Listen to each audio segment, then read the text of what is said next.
Among the lengthy catalog of strengths that can be attributed to Haikyuu, something that I'd rank right at the top would be the quality of the character writing. This cast has slowly but surely developed into one that is broad and diverse, covering a wide range of personalities, each of which are proven to be even more interesting and contributory when examined in the context of a high-stakes sports match. Vulnerable, insecure, and doubtful players trying to work hard to find a place for themselves. Hungry, self-assured, and hard-working feats of nature, perseverance personified. Athletes seemingly comprised solely of joy or expression, those who view the court as a place of pleasure, passion, and maybe even escapism. But up until the Ball Boy arc and Nationals, there had been one traditional personality type that had been absent in the series. The wholeheartedly confident, egoistic prodigy who demands respect for his skill. A personality that is very common amongst real-life athletes, and often disliked by many. Even Oikawa, who is outwardly confident and prideful a lot of the time, is burdened by insecurity and jealousy at those he views as more special than him. And he himself admits that there are certain players that can just do things he cannot. So, there was no real ego-fueled, seemingly arrogant character in the series for the other personalities to bounce off of. Until the introduction of Miya Atsumu. Although, of course, he is much more than that shallow archetype. The journey of Atsumu is one of a young man who dreamed of reaching the peak of his craft and went about this goal in a way distinct from any other character in the story. But it's key to note that the common thread among these characters is maintained. The idea of that need to be on the court to feel good. To just play one more game to express oneself and be free. That much is entirely unchanged, and that is significant. As children, Atsumu and his twin brother Osamu were stuck into volleyball from the start. When looking at positions, Atsumu found that he admired the setter the most, thinking that it was the coolest. His brother agreed and was quite good at it, but never really had the insatiable yearning that Atsumu had to have the strongest weapons at his disposal, all of them singing to his tune. According to Aran, when the twins were young kids, what stuck out to him the most about them rather than skill or talent was their fighting spirit. Osamu seemed technically better at that age, but while both were fighters that despised losing, Atsumu had a little something extra. An irrepressible hunger. Something akin to that wild look that we see throughout the series in the eyes of the pure volleyball idiots, the ones who feel like they need to keep playing just to survive. That monstrous look. After picking up the setter position, Atsumu never looked back and continued to improve. He grew exponentially, and got to the point where he would give his teammates grief for not scoring from his great sets. Naturally, this rubbed people the wrong way, and his teammates began to resent him in a manner sort of similar on the surface to how Kageyama was disliked in middle school, though I must stress that that is only the surface, and that the subtleties in this case were very different. You'd think that any given kid would be hurt by this reaction, or that the thought of being hated by others would leave some scars. But none of that happened with Atsumu. He simply continued on, improving and demanding with no change to his behaviors. In reflection, Aran would describe this unflinching focus and confidence, as well as his lack of concern at being disliked by others, as terrifying. And Atsumu didn't discriminate. He applied this to his brother too, being a brutally harsh critic of him. And of course, in response, Osamu bit back, calling him out as an equal and saying that he's out of line. He'd be sure to tell him that no one is perfect, and that he's screwed up in the past too. He gave as much as he got, and that was vital for pushing the both of them to progress, improve, and ground themselves at least a little bit. 多分、アツムの一番恵まれとる点は、体格よりいろんな能力より、オサムなんやと思う。どんなに他人が追いつけへんスピードで突っ走ったって、互いが互いに絶対追いついてくる。The twins are noted to have been great for each other, blessed despite how much they fought. They pushed each other to be better as rivals, and they reached unbelievable heights for their age. But eventually, everyone, especially Osamu, began to notice that fire and passion burned just a little brighter in Atsumu. That Osamu just didn't live and breathe and need volleyball in the same way his brother did. Atsumu had something within him that couldn't be satiated, a drive for success and greatness unlike anyone else. It's integrative with how Osamu notes that his mental age drops when he's in a game, displaying a childlike wonder, passion, and again, that hunger. And this purity he imbues is indicative of how inseparable he is from the sport. 人の原動力って大概幼稚なんでないの? ツムの方が俺よりちょびっとだけバレーボール愛しとるからな。 Skip forward to nationals, and Atsumu turned out as most predicted he would. He is widely touted to be the best setter of his age, and one of the very best young players in Japan for a variety of reasons. As a result, he is intensely prideful, he truly believes in himself, and while it seems from the outside that he's mellowed out and relaxed a bit, possibly due to increased confidence, his habits have not changed. ミヤさんのトスもすげえ打ちやすいっす。せやろ? 俺のセットで打てへんやつはただのポンコツや。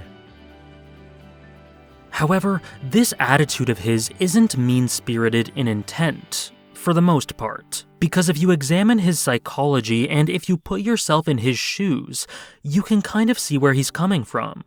Atsumu has a supreme aptitude for the sport and has worked incredibly hard to optimize his skill and realize his potential.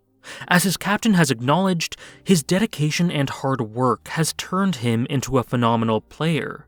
As such, he believes that he deserves respect, and in fact he demands it. When he says that anyone who can't hit his spike sucks, he doesn't mean that he thinks his spikers need to adjust to accommodate him, which is a key contrast between him and middle school Kageyama. What he's actually saying is that he has already factored in the best toss for them and taken their needs into account, and he is dishing them what they need. That's why he needs his teammates to measure up, because he knows his tosses are optimal.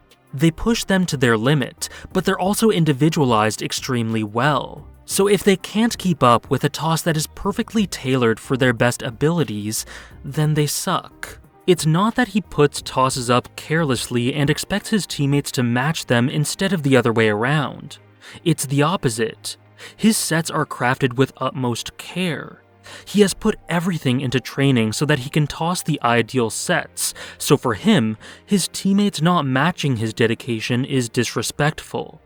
Volleyball is a team sport, and no one can do anything on their own, so the unfortunate reality in some cases is that some players don't end up getting the results that their graft deserves. No one wants to think of time spent working hard as wasted for reasons out of their control. In the finite amount of time we have, we want to believe that our efforts will be rewarded. And that is why his demands are so lavish. That can be extrapolated to why he wants the best rivals, and why he hates playing against people who suck. Because after all the work he's put in, he wants opponents who are just as awesome to awaken that childlike exhilaration in him. While the series never really gives us the opportunity to see him express disdain over inferior opposition, he expresses that anything less is not nearly worth his time after what he continuously puts himself through to try and achieve greatness. Call it cockiness or arrogance or whatever you'd like, but I think that he subconsciously and genuinely believes that it is due recompense. And it isn't a malicious arrogance, just one that loses its cool when it isn't matched with the respect he believes it deserves. While I find him very endearing despite his faults due in large part to his sheer passion, this can understandably rub people the wrong way, and that's just the nature of a prideful athlete. But try to tell him that it's unfounded. Egos and confidence and arrogance are just a given when it comes to sport. And Atsumu is Haikyuu's prevailing example of an athlete at the height of his power, who knows it and demands others to recognize it. And I can't speak for everyone, but for me this is a great bit of egoism and an awesome dimension to add to the cast. In tandem with these demands, Atsumu is also a penchant of theatrics and control. He loves the extremes and sounds and sights of sport, and he wants to be at the center of it all. It's a huge reason for why he does what he does. He loves playing with that unbelievable fire, but being a conductor of a grand orchestra, one consisting of the crowd, the boos and cheers, the pattern of play, the sets, he loves all of that just as much.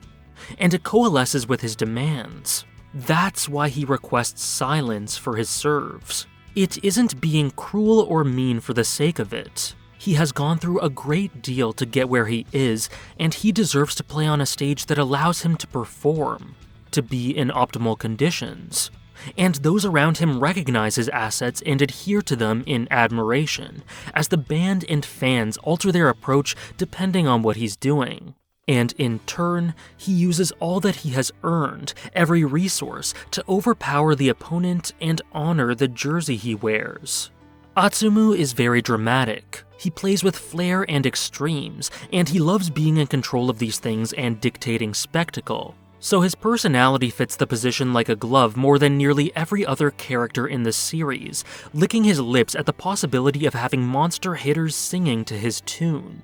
But one difference between how he is now and how he was as a child is that when it comes right down to it, he isn't a hypocrite at all, and likely due to Osamu laying into him as they grew up, he knows that he isn't infallible.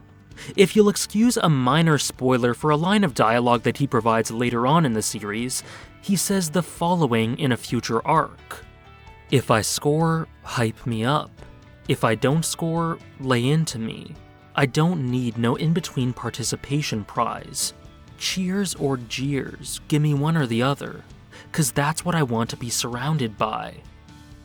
There's absolutely no mincing words, no half measures. Only greatness prevails. He must do what he can to be the best, and he wouldn't have it any other way. His stage must be loud and boisterous and fitting, one way or another. And he and those around him must live up to that. This is a point that I think is very admirable about Atsumu, but that sometimes goes ignored. He 100% holds himself accountable. He expects others to do everything they can, because he does everything he can. But if he fails, he is aware of the ramifications himself, and he doesn't shy away from that, so he absolutely puts himself through the ringer to not fail. And this is shown in moments after and during the match against Karasuno. After the results, where he basically asks the crowd to criticize him and his team for losing, despite them putting in an amazing effort. And in the game, when he pains himself to adjust to a very awkward pass to set overhand to Osamu. Suna marvels at his skill but wonders aloud why he didn't just bump it. And he replies that overhand uses 10 fingers compared to the 2 arms underhand. And this allows for more control appropriately, and more ability to support his spikers in the best way he can. No matter how difficult, he does it because he wants to do the best he can for them, which in turn gives his team the best chance of success. While the end goal does come down to his victory, there is more nuance to it than that, and we see here that he isn't actually selfish as others tend to view him. He does literally all that he can to provide the best possible set in any situation. He's actually very supportive and he very much cares, going through great lengths to provide for his teammates. And he only scolds them after he's done everything he can for them and they still fail. He could use some communication lessons, but his heart really isn't in the wrong place. よりいっぱいのもんで支えたんね。セッターやもん。これこそミヤ・アツム。お調子者であったり、時に勝ち気で高圧的でありながら、スパイカーに対して誰より真摯で献身的だ。I think he should be extremely grateful to his brother for instilling this in him, because a self-awareness of one's own flaws is what helps one to grow as both a player and a person. And I think it's a given that he would not have been able to become this great without Osamu's competition and insistence on giving his brother a reality check. Atsumu isn't a tunnel-visioned victory machine only centered on success, though. He appreciates his teammates and very much fosters connections with them, as shown through when he got emotional over Kita giving him food and wishing him good health. In fact, Atsumu is so strikingly sentimental in the rare moments where we see him vulnerable that in my headcanon, I view his philosophy when it comes to volleyball to be something like an exchange of care and respect between teammates. And I think they are interlinked in a way. As I mentioned, he's a big advocate of effort being rewarded, with respect, with effort in kind, with execution, with opponents, and with care. It merges interestingly with Kita's proclamation that we are built upon the small things we do every day, and that the end results are a byproduct of that. Atsumu has done everything he can in practice, and so he wants the end results to reflect that. So he gets angry when they don't. He is actually quite similar to his upperclassmen through his focus on preparation and routine, though not nearly eloquent enough to verbalize this in the way Kita does, and more focused on the potential byproducts than Kita ever is. And it should be noted that he also lives for the journey that Kita enjoys as well. So while his philosophy initially seems to be similar to a young Kageyama, it isn't at all. Because whereas Kageyama just selfishly tossed and expected his teammates to keep up with what he wanted to do without taking them into account, Atsumu takes everything into account. His skill, the context of the match, the specific situation, and of course, his teammates' needs and attributes. And only if they fail after that does he lose his cool, because from his perspective, his extreme care and diligence isn't being rewarded. It's actually entirely opposite from Kageyama's early and desperate tunnel vision. He's petty and immature when things don't go his way, but that doesn't mean that he expects things to fall into his lap. What it really comes down to is that he can't stand the injustice of hard work not being rewarded. And I think there's something very resonant about that, a parallel with Oikawa in a sense.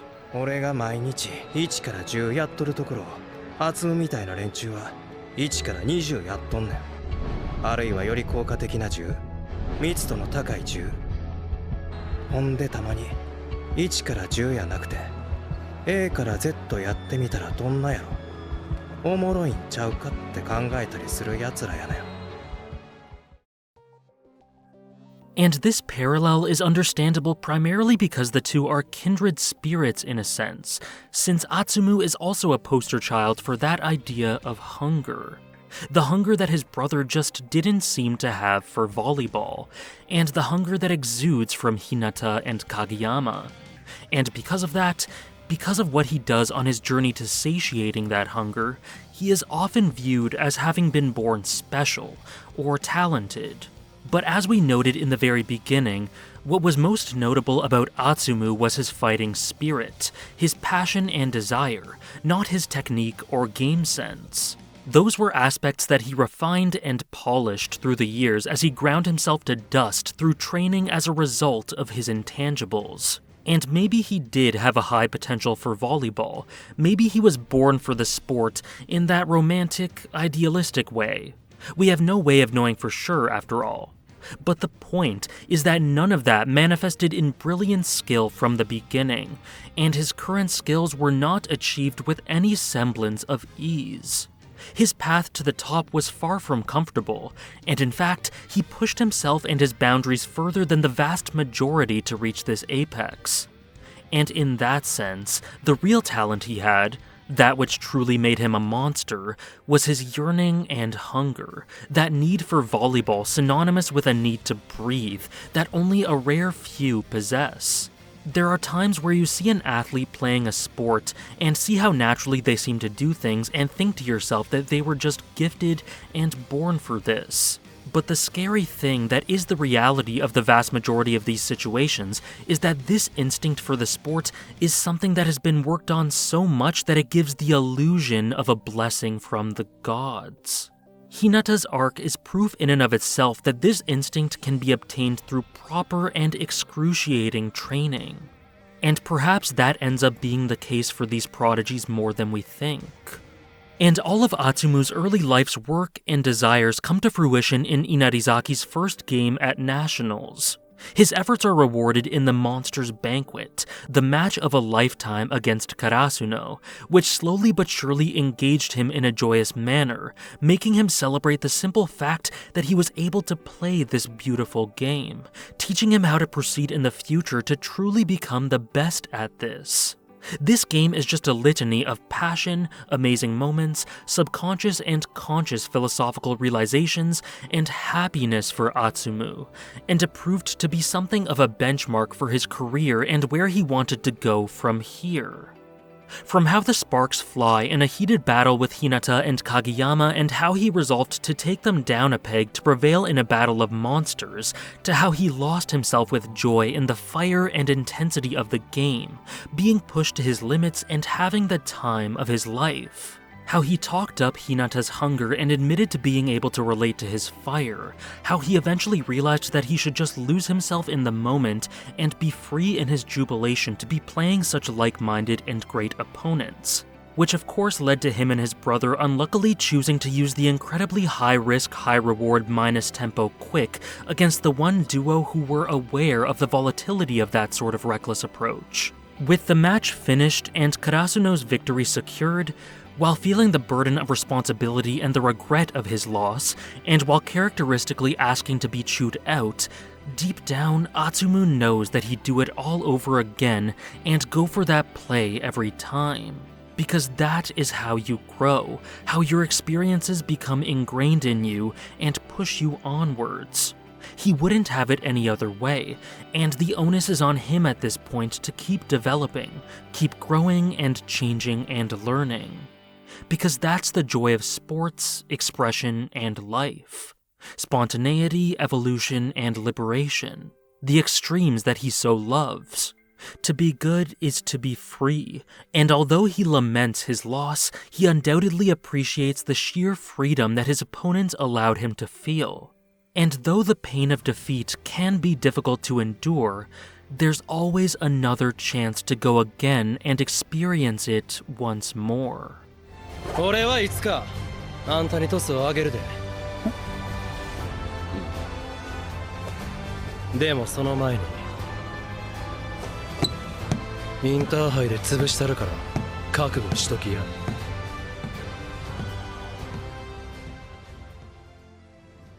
And all of this feeds into the Inarizaki motto, as shown on their banner. Who needs memories? Or we don't need the memories. What this is initially portrayed as through the abandon and unbelievable skill that characterizes most of Inarizaki and the Miya brothers in particular is that all that matters is the here and now. Atsumu lives for this moment. Whether he's training or playing, the point is to make it count in some way. To allow yourself to have more moments to live for in the future and to not rest on the achievements of yesterday.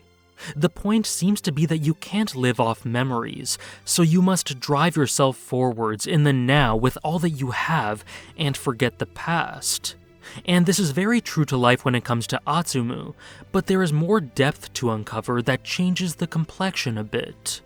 Specifically, Kita's words resonate here. He notes during the match that he doesn't like the phrase very much because it seems to disregard the importance of the past. Performing in the here and now is undoubtedly important, but it is the result of the preparations made prior. We are the result of everything before us, and pretending that experience hasn't led us to where we are today is just blatant dishonesty and foolishness. It's a perspective of maturity that Atsumu doesn't yet consciously acknowledge, even though a lot of his outlooks are actually ironically dependent on that sort of mindset. But we grow from our trials and hurdles, and so with this loss, we see that Atsumu will ingrain this experience as a memory to learn from, to seek higher planes in the future. It will become a part of him.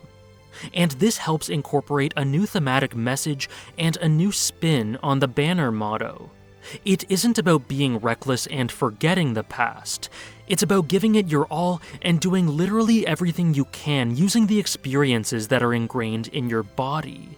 Don't rest on your laurels and be satisfied with your memories, but be open to learning from them, and you will see their beauty and value and how they have become a part of you in the present. And using that, you find greater and greater summits of experience. And this is key, because he sure as hell would never want to forget both the triumphs and mistakes of this match, and this concept is particularly relevant in recontextualizing the final point they conceded as an encapsulation of who Atsumu is. They lost primarily because he got caught up in fun and expression, and came up against the block of two who had tried that in the past, failed, and learned from their mistakes through not forgetting that memory, but taking the experience in. Atsumu and Osamu failed here, but like Hinata and Kageyama in their loss against Seijo, they had no fear of failure, no regrets, just joy in the moment, and devastation at the failure. But that devastation opens the path for growth, and a small comfort in this that is also characteristic of Atsumu is that he himself dictated this, him and his brother. As someone who always wants to be at the center, he must be prepared to take the responsibility of the failures along with the glory of the successes. And he does. He controlled his own destiny. He failed, and it's up to him to own it, learn from this failure, not dwell on it, and ingrain it into himself so that it can be a part of him. As Osamu alludes to, we don't need the memories, because those memories have converted into muscle. They are an inherent part of us. And with this approach in life, this motto turns from rash to incredibly balanced and wise. Because there's a big difference between not needing memories and forgetting what those memories mean to us. It's a message that is extremely inspiring when applied to sports, but one of the most beautiful things about Haikyuu is that these little tidbits of life advice that are presented to us through the characters can be used in any walk of life, in any context. Now, if you're an anime only, you may want to close the video because in the remainder of it I will touch upon some spoilers from after the Karasuno vs Inarizaki match and from later on in the series, so I'll just give you a few seconds to do so before I continue. I've said a lot about Atsumu, but an understated element to him that I haven't touched on yet is that in my opinion, like all of the monsters in the story, he does cut a little bit of a lonely figure in some ways. Because his unbelievable fire, and his lack of caring that others detest him, and his crazy high standards, it alienates him in a sense. That's why Osamu keeping up with him was so important, because I think he may have lost himself without his brother. But he was there with him every step of the way to ground him and push him in all the right ways. Yet, even that is insinuated to not have a chance to last forever, and it does in fact turn out that way. Because Osamu just doesn't have the same primal need that Atsumu has for volleyball, which means that their paths will split. Atsumu's unbelievable drive will carry him to the top, but it will also leave the 99.9% who don't have that hunger by the wayside and force him to walk alone eventually. But I don't mean to imply that this is a huge theme or a driving idea behind his character. It just adds a sad and resonant tinge to him. He accepted this difficult path, and that's why he doesn't flinch at what is required. But I don't think that he quite anticipated losing the most valuable constant he had had in his life up until that point. I don't think he ever really thought of the possibility of having to walk this path without Osamu. The monster's climb is lonely, and losing the one person who is with you through everything is not something that anyone can ever be prepared to deal with. But that's what happened. That's life. Osamu simply decided that he valued food more than volleyball. The fact is, the characters we follow that make it to the top and have that drive are few and far between. And while sports are an awesome hobby for tons of young people, it is rare to find anyone who actually has the desire, ability, and conviction to make a living out of it. And realizing that, despite loving the sport, can be a really difficult thing. I can personally relate to Osamu, having made a decision like he did myself around the same age as him. I'm sure that he felt awful in telling his brother about this, maybe feeling like he was abandoning him. And I can't imagine the anxiety that must have built up as he prepared to tell him this. But in the end, they're able to affirm their support for each other in an appropriately immature and contradictory way, through their little competition of comparing who will have lived the more fulfilling life on their deathbed. Personally, I hope that one ends in a tie. Everything about this experience all helped Atsumu to mature, and years later, he's able to see things from a more balanced perspective, to incorporate his experiences and struggles to live in the now to his fullest. However, while he has grown, I'm of the opinion that Miya Atsumu the person hasn't actually changed all that much. Of course, losing Osamu as a partner was definitely impactful, but post-time skip, I can't say that I really see much of a personality shift overall. It's something that he deals with internally that I don't think manifests in different characterization. He's grown up and learned a ton without a doubt. But on occasion, I've seen some say that he seems to have learned to control his hunger or keep it in check post-time skip, and while I understand that, I can't help but disagree with the notion. I think where he is now is the natural end result of his unbridled yearning. I don't think he has his hunger in check or anything like that. I think he explodes with it. Not in a careless way, but it's not tempered either. I associate him with theatrics and extremes, and I think the manifestation of his unbelievable hunger is productive as a natural result, and because of his experiences and memories, but I don't think he bothers to control them much. To me, controlling them doesn't seem very Atsumu. It's just the way I feel about it. I think that if he were to change in a way that tempered his fire, that would betray the person he is and the person that all of those around him admire and root for. So I think by the end, he's accepted and embraced this lonely path. Except he's realized that even though he may be on his journey without his brother, they still have each other in life and they're fully capable of supporting one another. And I think this helps him unapologetically carry himself forward with the same approach, never betraying the drive that led him here in the first place. We all make choices in life, and they all have their swings and roundabouts, and Atsumu is having the time of his life playing volleyball by the end. Despite the difficulties, he doesn't regret it for a second, which is wonderful. And the beautiful thing is that the path he blazed for himself to the top inevitably leads him to other like-minded monsters with the same mentality and skill as him. So while it may be bittersweet that he is destined to leave so much behind, the future he looks towards is one full of promise, joy, theater, new friends, and potential memories to take in once more. Many thanks for watching.